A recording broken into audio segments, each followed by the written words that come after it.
പറഞ്ഞു, ഞാൻ കണ്ണൂർ ഷെയ്ഖിൻ്റെ കൂടെയാണ്. അപ്പോൾ ഞാൻ ചോദിച്ചു, എന്താ ഇപ്പോൾ ഷെയ്ഖിൻ്റെ പ്രത്യേകത വെച്ചു. അയാൾ അർദ്ധരാത്രിയെ കുളിക്കുള്ളൂ പറഞ്ഞു. അപ്പം എനിക്ക് മനസ്സിലായി എന്ത് കട്ടക്കാലം നീ വരാൻ പോണെന്ന് അറിയില്ല.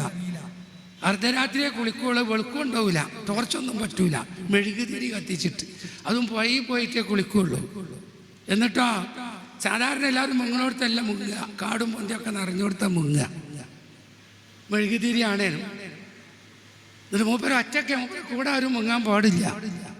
ഷെയ്ഖിൻ്റെ ഒരു മുങ്ങിയാലോ 2-3 മണിക്കൂർ കഴിഞ്ഞിട്ടേ പിന്നെ പൊങ്ങുള്ളൂ. ഞാൻ പറയുന്ന എൻ്റെ ഷെയ്ഖ് തവളയിക്കാരൻ നിർത്തി, അത്ര മുങ്ങാൻ കഴിയണമല്ലോ, വേറെ ആരുമില്ല. അങ്ങനെ പറയാൻ പറ്റിയ ആളാണ്. അപ്പോൾ മൂപ്പർക്ക് അത് വല്ലാതെ ഇഷ്ടപ്പെട്ടില്ല. ഞാൻ പറയുടെ ചങ്ങായി അവിടെ എവിടെയെങ്കിലും പൊങ്ങിയിട്ട് ഒരു 1.5 ഉള്ളിൽ പൊന്തിക്കുണ്ടാവും. നിങ്ങൾ കുറച്ച് കഴിഞ്ഞിട്ട് ഇങ്ങനെ പുറത്ത് വന്ന് പൊങ്ങുകഴിക്കാറ്. നിങ്ങൾ ടോർച്ച് കൊണ്ടാവാൻ പാടില്ല, വെളുക്ക് പാടില്ല, കാറ്റത്ത് കേട്ടിട്ട് ഒരു മെഴുകുതിരി അർദ്ധരാത്രി കത്തിച്ച് പോയി. നിങ്ങളത് കേടാതെ ഉത്തർക്കുമ്പോൾ ഇയാൾ മുങ്ങണവും പൊങ്ങണവും നിങ്ങൾ കാണുമോ?